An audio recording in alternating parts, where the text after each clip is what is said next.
Sir ఇప్పుడు ఫుడ్‌తో పాటు life style change చేసుకోవాలనుకుంటే వ్యాయామం చాలా అవసరం. అవును. సో, ఈ వ్యాయామంలో అంటే యోగా ఇట్లా చేస్తూ ఉంటారు. సో, యోగా ఎప్పుడు చేస్తే బెటర్ అంటే మార్నింగా? లేదంటే నైట్ చాలా మంది చేస్తూ ఉంటారు మార్నింగ్ టైం లేక. సో, ఎప్పుడు చేస్తే బెటరు? అండ్ యోగాలో ఎలాంటి ఆసనాలు చేస్తే బెటర్ అంటారు?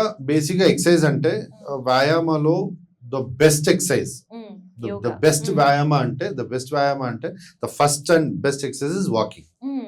ఓకే. వాకింగ్ అంటే ఇప్పుడు మీకు గినింగ్ ఏం అవసరం లేదు. హ్మ్. యూజువల్‌గా మీరు ఒక పార్కో ఇలా టెర్రస్ ఉంటే లేకపోతే మీ మీ యూ నో ఎక్కడైనా రోడ్ సరి. So you can just go and walk అన్నమాట. ఓకే.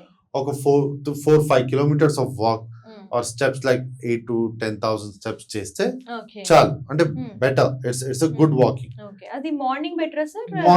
Morning usually better. హ్మ్. ఎందుకంటే మార్నింగ్ మీకు ఒకటి ఎయిర్ క్వాలిటీ కూడా మంచిగా ఉంటది. హ్మ్.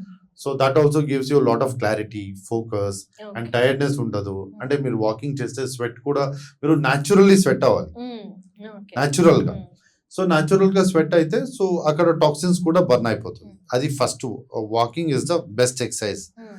నెక్స్ట్ అంటే యోగా. యోగా అంటే ఇప్పుడు చిన్న చిన్న తెలుసుంటే వ్యాయామాలు. తెలుసుంటే చిన్న చిన్న వ్యాయామం అంటే బేసికల్లీ సూర్య నమస్కారాలు చేస్తే హ్మ్. అది 10 సూర్య నమస్కార is equal to 6-8 kilometres walking అంటారు. ఓకే. సో అది కూడా మనము చేసుకోవచ్చు.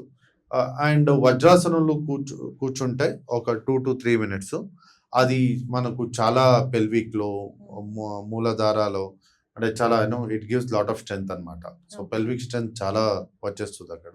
హ్మ్. సో అది కూడా డైజెషన్ చాలా హెల్ప్ అయిపోతది.